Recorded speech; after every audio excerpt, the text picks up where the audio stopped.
Everyone আসসালামু আলাইকুম, welcome back my daily blog.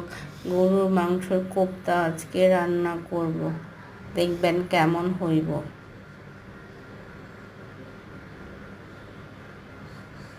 এখানে আমি পেঁয়াজটা ভেজে নিয়েছি বেরেস্তার মতো করে, আদা রসুন দিয়ে দিয়েছি, নাড়াচাড়া করতেছি। এখানে সব রকমের মশলা দিয়ে দিয়েছি, তেজপাতা দিয়ে দিয়েছি।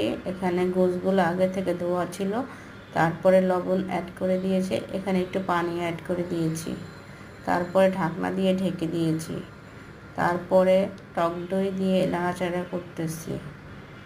তারপরে এটা আরেকটা মশলা দিয়েছি, এখানে আছে অনেক পদের মশলা, এখানে আছে দইও দিয়েছি, এখানে জিরা দিয়েছি।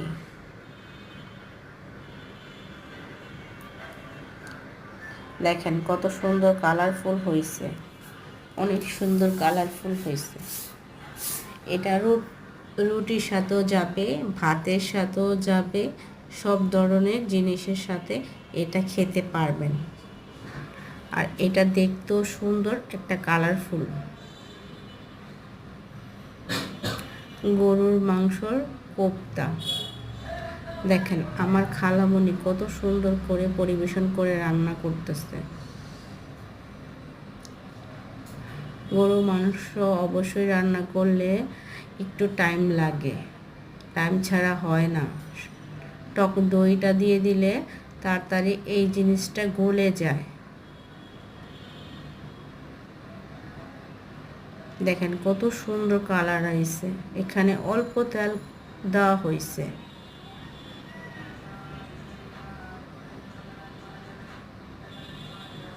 দেখেন কত সুন্দর হয়েছে, আমি বারবার এক কথাই বলতেছি।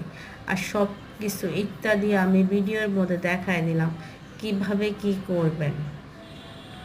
আমার ভিডিও যদি ভালো লাগে দয়া করে অবশ্যই একটা লাইক দিয়ে সাবস্ক্রাইব করে কমেন্ট করে আমার পাশে থাকবেন। আর এরকম করে পেঁয়াজটা ব্রাউন কালার করে ভেজে নেবেন বেরেস্তার মতো করে।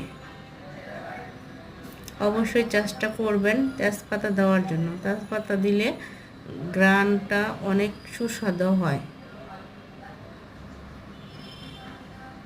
এটার সাথে আমি ধনেপাতাও একটু অ্যাড করেছিলাম ব্লেন্ডার করে।